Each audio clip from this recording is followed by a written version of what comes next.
댓글에 네. 아니 경제 위기 온다고 해놓고 왜 주가는 반등한다고 합니까? 이런 의문을 제기하시더라고요. 경제 위기 아닙니다. 경기 침체 온다고요. 그게 좀 다른 거라는 거죠. 자, 구분을 해본다면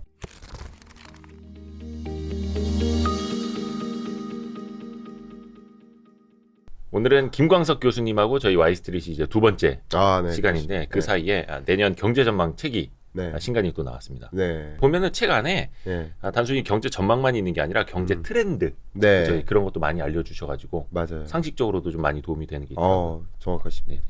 감사합니다. 그래서 해마다 이제 흐름을 다 읽을 수 있는. 근데 어둡습니다. 네. 이게 그레이트까진 좋은데 네. 그레이트 리세션. 네. 리세션이면 진짜 경기 침체, 경기 후퇴를 말하는 거잖아요. 네. 근데 그것도 그냥 경기 후퇴가 아니라 네. 그레이트. 네. 이거 웃어야 됩니까 말아야 됩니까 이거. 네.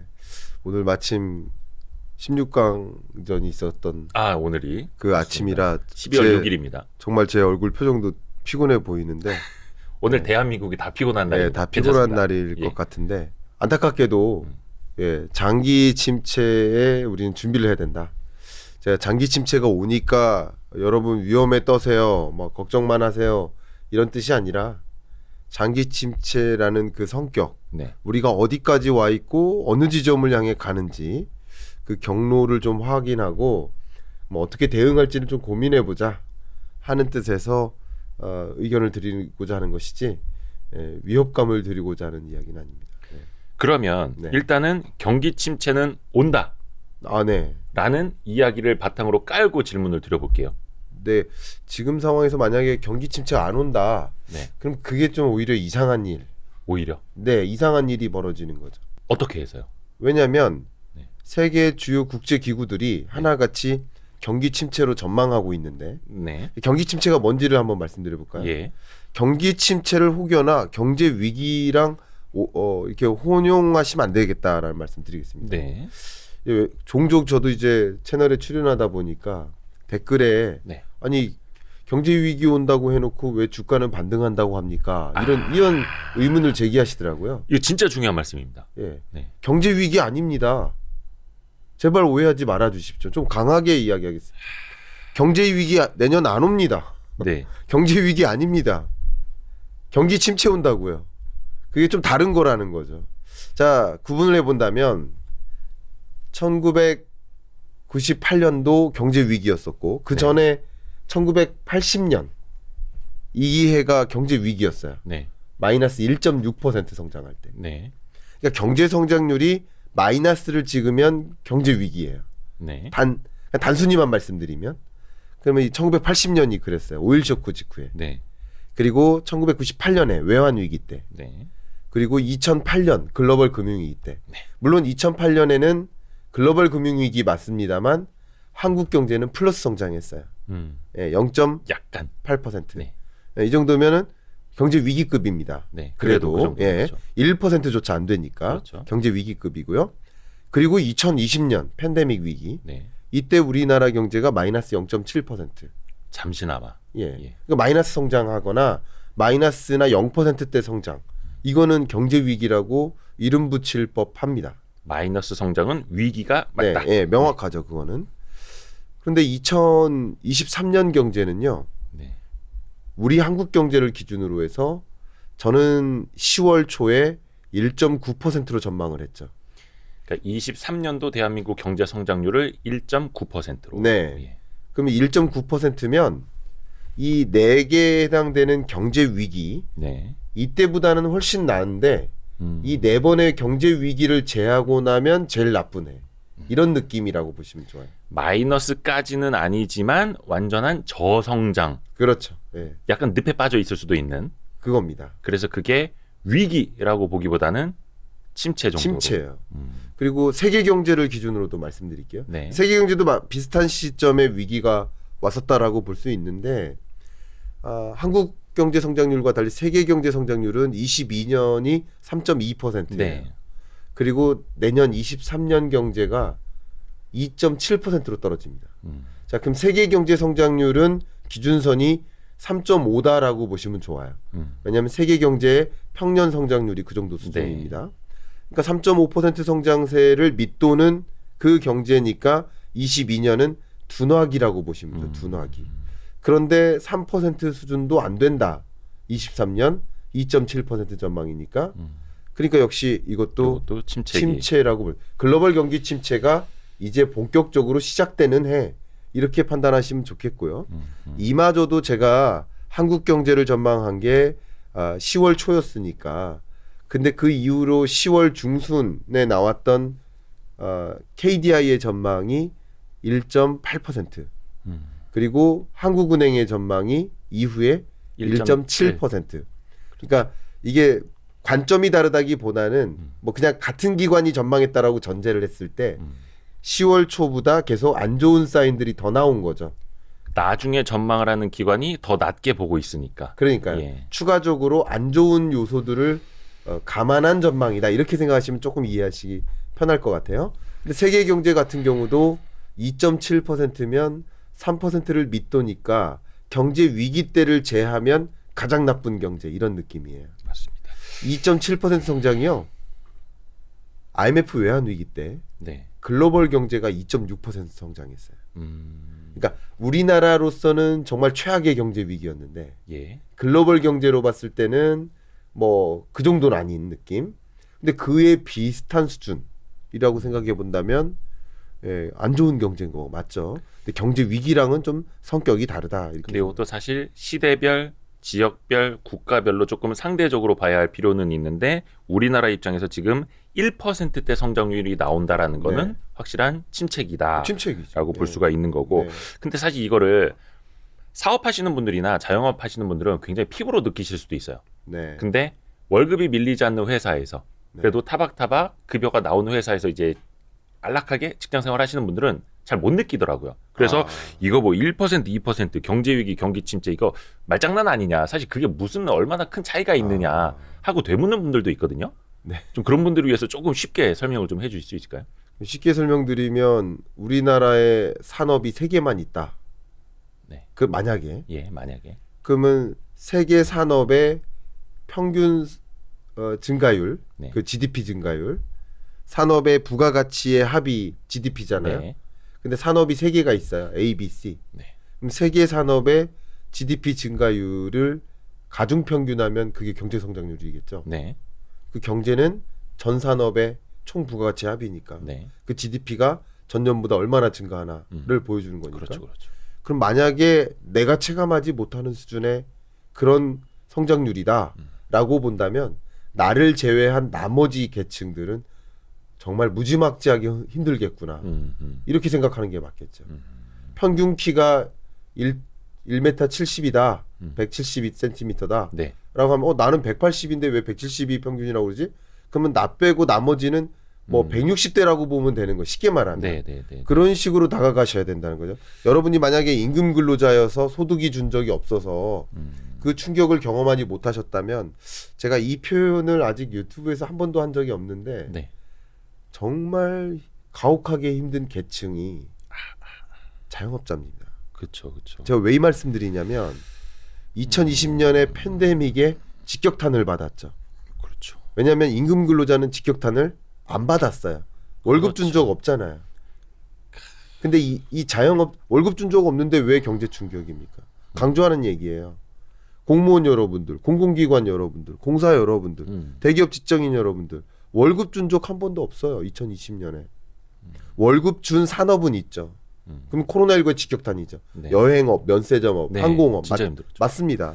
그리고 이런 산업에 국한되지 않고 모두 힘든 국면이 자영업자 계층이죠. 거의 항상. 네, 2020년에 그리고 21년쯤에 희망 고문이 주어졌어요. 나름의. 왜냐면 엔데믹 하면서 막. 사업을 접으려고 했어요. 왜냐하면 보통 임대차 계약이 2년이기 때문에 네. 여기 들어와서 임차료 내면서 사업을 하다가 버티다가 도저히 안 될 것 같아서 이제 사업 접으려고 하는데 마스크 벗는다. 위드 코로나다. 그리고 보조금 준다. 이렇게 하니까 그러면 안 접어도 되겠구나 하다가 고금리가 또 찾아온 거예요. 그렇죠. 그때 21년 끝자락에 매출액 가지고 이 임차료를 다 지급할 수 없는 그런 수준의 자영업자들이 그냥 그러면 버텨보면 되겠다. 그러면 대출에 의존해서 버텨보자 했는데 안타깝게도 또 엄청난 전쟁이 고금리. 터졌고 예. 인플레이션이 왔고 고금리. 근데 이분들이 그냥 한번 해보자 하고서 1년 정도 연장했거든요. 평균적인 이야기입니다. 네. 이것은 이제 한국 프랜차이즈 협회로부터 데이터를 받아서 얘기하는 네. 겁니다. 네. 1년 정도 연장했어요. 그래서 이분들이 제가 보기에는 정말 힘들다라고 느끼는 이 자영업, 우리 전체 취업자 구조에서 2,700만 명의 취업자가 있는데 네. 그 중에 자영업자분들이 한 700만 명 정도 됩니다. 네. 600만, 700만. 네. 약 4분의 1, 5분의 1 정도 돼요. 그러니까 이 정도에 해당한 자영업자 여러분들이 23년 상반기에 네. 이제 임차 기간 만기가 도래돼요. 음. 그러면 그때 공실이 더 집중적으로 늘어날 겁니다. 23년 상반기에. 그러니까 그런 식으로 이 자영업자 계층들은 정말 힘듭니다. 물론 이 와중에 네. 우리 동네 무슨 갈비탕 집은 잘 되던데요. 진짜 막, 예. 그렇게 말씀하시. 줄 또 서서 여전히 먹던데요, 뭐 이렇게. 그렇게 평균에 해당하는 그 거시지표와 다르다라고 주장하시지 마시고 내가 체감하는 경제는 그 거시지표하고 맞지 않다 그러면 오히려 내가 체감하지 않는 다른 지역의 경우에는 평균적으로 더 힘들겠구나라고 받아들이시는 게 좋겠죠. 아까 키에 비유해서 설명드린 맞습니다. 거죠. 그래서 항상 이제 가혹하게 힘든 계층 이제 자영업자라고 말씀해 주셨는데 가장 네. 약한 고리, 네. 가장 힘든 고리가 항상 고통도 제일 먼저 겪고 제일 힘들게 네. 버텨야 하고 이게 항상 반복이 되고 있는데 네. 그럼 이런 질문을 좀 드려볼게요. 그러면 2023년 전망이고 네. 올해보다 내년 성장률이 더 안 좋을 거라는데 네. 그러면 그 경기가 악화되는 상황은 아직 시작도 안 한 건지 시작이 되고 있는 건지 여기에서 점점 더 나빠질 그러니까 이제 성장률 1%대 나온다라는 건데 그렇죠. 그럼 아직 시작도 안 했다는 겁니까? 결론적으로? 우리 아직 시작 안 한 거죠. 표현을 이렇게 드리고 싶어요. 네. 하강 국면은 시작한 거고요. 경기 하강 국면. 그러니까 하강 국면은 여러분 상상하시기 쉽게는 워터 슬라이드 탄다고 생각해 보세요. 네. 그러니까 위에서 플러스에서 물 닿기 직전까지 그게 하강 국면의 둔화기에 둔화. 네네. 이게 22년의 모습인 거예요. 네. 23년은 물 속에 들어가는 느낌이죠. 아. 그게 침체입니다. 그러니까 침체라는 단어는 22년에는 어울리지 않는 단어였습니다. 그러니까 내려오는 게 침체가 아니라 아니에요. 내려와서 빠져 있는 걸 침체라고 우리가 정의해야 되는 거군요. 이 순환 사이클에 제가 규명한 게 아니라 제로에서 플러스를 향할 때가 성장기죠. 그렇죠. 그리고 플러스 고점에서 떨어지는 거 이게 둔화예요. 예. 다시 까먹는 거. 그리고 다 까먹고 나서 완전히 마이너스를 향할 때가 침체. 그리고 마이너스 침체에서 다시 제로를 향해 올라올 때가 회복. 그리고 다시 성장, 둔화, 침체, 회복. 이게 반복되는 게 경제의 모습이에요. 그렇죠. 그게 경기 사이클이죠. 근데 아직 침체 안 왔다는 게 핵심 포인트인 거죠. 그래서 아까 이상한 일이 벌어질 수 있다는 게 뭐냐면 세계 기구가 이런 얘기는 아직 한 번도 생각해 본 적이 없는데 네. 세계 국제 기구들이 국내외 모든 민간 연구 기관들이 저를 포함해서 내년 경제가 올해보다 안 좋을 거라고 전망을 하고 있고 네. 그리고 올해는 둔하고 내년 침체라고 전망하고 있는데 네. 만약에 침체가 안 온다 이상한 일인 거죠. 그러면 예. 이번에 이런 질문을 드려볼게요. 사실 이 경기 침체가 왜 오는가는 아마 와이스트를 보시는 분들이라면 어느 정도 이해를 하실 거예요. 뭐 전쟁도 네. 있었고 네. 코로나19 이후에 유동성 때문에 엄청난 물가 상승 그래서 그거 잡으려고 금리를 많이 올리다 보니까 사람들이 다들 이제 힘들어지고 네. 소비나 투자가 줄어들 수밖에 없고 그러면 네. 그 원인들 실타래 하나 둘이라도 좀 풀리면 네. 해소가 될 수도 있잖아요. 경기 침체까지 안 갈 수도 있잖아요. 물론 이제 경제 전망이라는 건 네. 조건을 데이터 값을 넣어서 뽑아내는 거니까. 네, 뭐 네. 예를 들어서 러시아 우크라이나가 좀 휴전, 네. 종전을 좀 한다라든지 네. 몇 가지 좀 변수가 있지 않을까요? 네. 물론 지금의 전망보다 상향 조정될 수도 있습니다. 그렇죠. 코로나19 때도 상향 조정된 적이 있어요. 사실 경제 전망이라는 건 여러분 정부도 그렇고 한국은행도 그렇고 뭐 IMF, OECD도 그렇고 거의 반기나 분기별로 수정을 합니다. 그렇죠. 그렇죠. 거의 뭐 1년 전에 한 번 전망해 놓고 이게 네. 내년 후에도 그대로 갈 겁니다라는 건 아닙니다. 사실 그렇죠. 예, 언제든지 살아있는 거니까 경제는. 맞아요. 정확하십니다. 네. 그러니까 IMF 같은 경우는 4번 수정을 하는 거죠. 그렇죠. 분기마다. 그래서 1월, 4월, 7월, 10월 4번의 경제 전망 보고서가 나온다고 보시면 미국 연준도 그렇고. 네, 근데 그거 갖다가 왜 이렇게 말 바꾸느냐 막 이렇게 또 지적을 하시면 안 되죠. 아니죠. 예. 예. 그러니까 여러분들께서 왜 자꾸 틀리지라고 생각하시기보다는 계속 조건이 바뀌기 때문에 그렇죠. 전제가 바뀌기 때문에 전쟁이 나오면 수정 전망하는 것이고 뭐 코로나19가 터지면 또 수정 전망하는 그렇죠, 것이죠. 그렇죠. 그리고 기존에 전제했던 그 전제가 바뀌면 예를 들어 감산을 실제 들어간다든가 원유 감산 들어간다든가 네. 뭐 이런 액션들이 기존 전제보다 달라지면 수정 전망하는 그렇죠. 거죠. 그렇게 수정 전망하는 거다라고 보시면 좋겠죠. 자, 그러면 이제 경기 침체가 왜 오는지 어떻게 오는지 우리는 그럼 어떻게 무엇을 해야 하는지 쭉쭉쭉 여쭤봐야 될 텐데 네, 가장 네. 먼저 경기 침체가 왜 오는지에 대해서도 좀 정의를 부탁드립니다. 일단 경기 침체가 올 때는요. 네. 고금리의 역습을 받는 거죠. 고금리의 역습. 네. 저도 이제 정말 많은 기업들을 만나고 있는데요. 기업들이 경영전략회의 때 작년에는 했던 질문이 A, B, C 사업이 있는데 뭐를 새롭게 시도하는 게 좋겠느냐. 뭘 새롭게 사장님들이 이런 식으로 질문을 합니다. 근데 올해 우리 경영전략회의에 똑같은 기업을 똑같이 만나도 네. 여러분이 다 아실 만한 500대 그룹사로 네. 봤을 때 ABC 사업을 우리가 하고 있는데 뭐부터 접는 게 낫겠느냐. 뭐부터 접는 거. 네. 이게 왜 그러냐면 생리상 기회비용이 금리예요. 그렇죠. 왜냐하면 기업들은 자기 자본도 있지만 타인 자본에 의존을 하고 있기 때문에 네. 타인 자본이 뭡니까? 돈 주고 빌린 거예요. 부채죠. 부채예요, 부채. 채권이에요. 예. 그러면 금리만큼 나오지 않는 사업이면 예를 들어 대출 금리가 예를 들어서 7%다. 네. 그럼 7% 정도도 안 되는 수익성의 사업을 영위할 수는 없어요. 이익률이 7%도 안 되는 거면은 예. 안 하고 만다. 뭐 물론 이럴 수도 있죠. 중장기적으로 뭐 다른 요소도 고려를 그럼요. 하겠지만 그렇죠. 그걸 감안했을 때 어쨌든 총체적인 그 수익률의 기준이 대출 금리마저도 안 되면 할 수가 없어요. 그렇죠. 그러니까 당장 사업성이 안 되는 사업을 우선적으로 정리하는 수순에 들어가는 겁니다. 그러니까 투자가 줄어들 수 있고 그에 따라서 그게 글로벌 테크 기업들이 지금 생산 설비 용량을 줄인다. 그렇죠. 생산 계획을 철회한다. 그래서 인원을 감축한다. 이런 이야기 계속 돌잖아요. 그렇죠. 그게 그런 겁니다. 이게 금리예요. 고금리의 역습을 받는 거예요. 이걸 조금 현실적으로 말씀드리면 채권 시장이죠. 네. 채권 시장이 불안하다는 얘기는 뭐냐면 채권 금리를 아무리 높게 가져가도 아무리 높은 금리로 채권을 발행해도 이거 좀 사주세요 하는데 아무도 안 사가요. 그렇죠. 더 줄게요, 더 줄게요 해도. 그럼 투자자를 못 찾는 거예요. 10%, 11%, 12% 드릴게요 하는데도 아예 안 살래요. 투자자를 못 찾는 거예요. 그렇죠. 그럼 이게 언제가 문제가 되냐? 투자자를 못 찾으면 사업 안 하면 되는 건데 네. 이게 문제가 되는 순간은 뭐냐면 기존 채권의 만기가 도래했을 때입니다. 그렇죠. 근데 그 만기가 23년 상반기에 대략 한 우리나라 54조 원 이상 도래합니다. 그게 평소보다 좀 많은 거라고 많은 보시나요? 거예요. 예. 그 만기는 도래하는데 채권을 발행하면 지금 다 매각되지 않으니까 그러면 발행을 못 하죠. 쉽게 말하면 돌려막기가 안 될 수도 있다. 차환 거래를 해야 되는데 예. 채권을 발행해봐야 미매각될 걸 아니까 지금의 선택은 뭘까요? 채권을 발행하자니 안 될 것 같고 또 발행 안 하자니 차환이 안 되니까 결과적으로는 몇몇 기업들은 채권을 발행해서 뭐 차환 거래를 하겠지만 네. 그러나 또 어떤 기업들은 선택을 하는 거죠. 그게 뭘까요? 그게 구조조정이죠. 그렇죠. 자산 매각입니다. 기존 사업을 정리하는 거예요.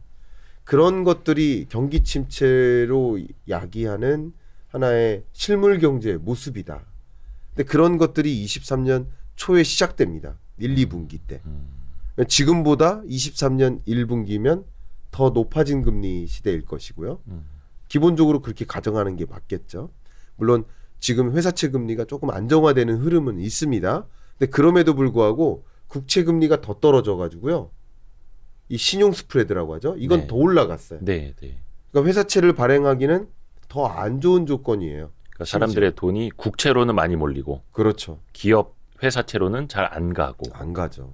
그러니까 그런 것들이 기업들이 결국은 사업을 구조조정하고 M&A 시장에 기존 사업을 좀 매각하려고 하는 그런 의사결정을 단행할 가능성이 높아지고 그런 과정에서 많이들 그런 얘기예요. 왜 이렇게 뭐 우리 그 고용 시장이 타이트하다라는 표현을 많이 하잖아요. 네. 왜 그런 표현이 월드뱅크 보고서에 남아 있을까? OECD 경제 전망 보고서에 아직도 남아 있을까? Employment level is tight 이런 표현이 있어요. 아직도 사람 구하기가 쉽지 않다 이거잖아요. 그렇지만 네. 왜 타이트하냐면요. 네. 아직 침체 안 와서라는 거죠. 고용이라는 변수는 경기라는 변수에서보다도 더 후행하는 후행하죠. 원래 후행이에요. 사실 사람 내보내는 게 사실 쉬운 일이 아니니까 정확하십니다. 오래 걸리니까. 예, 원래 후행하는 거예요. 원래 타이트한 거예요. 그리고 경기 둔화에서 침체가 오고 이런 조정이나 매각이나 이런 과정을 겪고 나서 그러고 나서 실업이 발생하는 거죠. 거의 그게 경기 침체의 정점이라고 그렇죠. 볼 수 있는 거죠. 예. 실업률 높아지고 막 심지어 이런 거. 고용 침체가 와도 지금 예. 막 대규모 실업이 발생해요. 근데 그 통계는 이번 달에 오는 게 아니라 다음 달에 오는 거예요. 그렇죠. 맞죠? 그렇죠. 왜냐하면 우리나라도 경제활동 인구조사 이게 실업률 고용률을 보여주는 지표인데 그 지표는 그 다음 달 14일쯤에 나옵니다. 네, 네. 두 번째 주 수요일 날 나옵니다. 원래 후행하는 지표인데 그걸 또 서베이를 해서 공표하는 데까지도 또 시간이 걸리니. 그 성적표를 확인하는 시간은 또 늦은 거예요. 그렇죠. 그러니까 아직도 타이트하다라는 말은 그래서 나오는 거라고 생각하시면 좋겠죠.